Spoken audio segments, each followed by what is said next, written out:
When you leave the city limits of Galt, space between your neighbors gets bigger. We're on my ranch on North Valenson Road.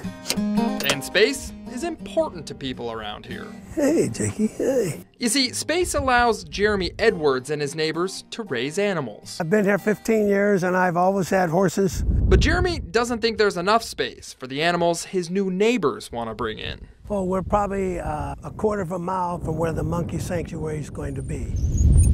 2 houses down from Jeremy's, blowing in the wind, is a permit posting for something called a squirrel monkey haven. Christine and Paul Buckmaster have put in an application. Jeremy got the same notification from Sacramento County. To allow a squirrel monkey haven. You know anything about squirrel monkeys? No, I don't know anything about squirrel monkeys.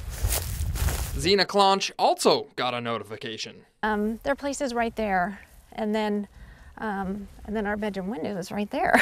The squirrel monkeys would be coming from an undisclosed research laboratory. We do not want the monkeys. And to say the least, there's some concern. They will get out and attack either dogs or cats or human beings. Movies like the 1995 film Outbreak do not paint a good picture of laboratory monkeys. But neighbors on Valentine Road aren't just afraid of an escape. Our property values, for one. Birds, mosquitoes, and flies. Around 50 monkeys could be caged in the neighborhood. Noise, traffic, even water use is a concern. My well went dry about 6 months ago. All right, so neighbors have some pretty valid concerns here, and it kind of makes you wonder where the county stands on this. Nothing has been approved. So everything that we do is recommendation stages. This is Wendy Hartman with the County Planning and Environmental Review Board. Is this one of the weirder permits that you have gone through? Probably one of the most unique. Getting a permit for a monkey sanctuary is not easy. Wendy says the current applicant is going through a number of environmental studies, public hearings, and structural reviews. What is this squirrel monkey haven gonna look like? In many aspects, it'll be similar to other dog kennels. There's going to be a large metal agricultural building where the monkeys will stay indoors at night.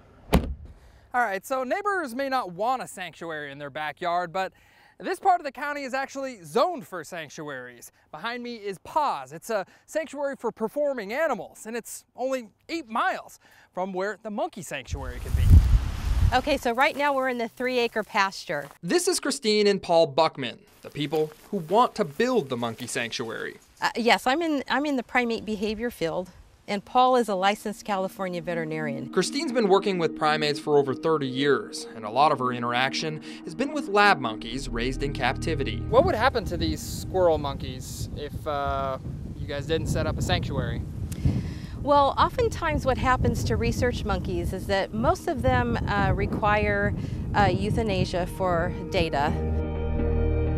Now, regardless of what you think of animal testing, it's happening, and Christine says she wants to give captive primates a second chance. There's a huge trend in the research community now to retire these monkeys instead of euthanizing them, and so that's what we're working toward. The Buckmasters want neighbors to know they're serious about building. They've already spent about $20,000 just in permit fees, and they've made several changes to accommodate public concern.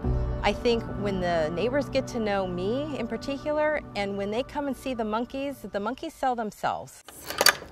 All right, so we couldn't go through this whole story and not show you what a spider monkey looks like. And this is Orinoco and Monita. Jill Faust is a zookeeper at the Folsom Zoo. It's another sanctuary for research animals. So these guys aren't that big. No, they're not that big at all. About 1,200 grams. Jill says it's getting harder to find places for research animals like squirrel monkeys. Yes, as long as there are surplus animals, there's going to be a need for sanctuaries.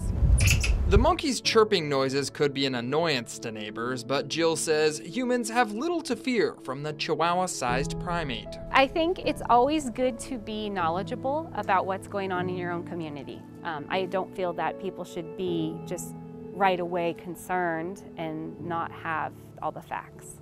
In Galt, John Bartell, ABC 10 News.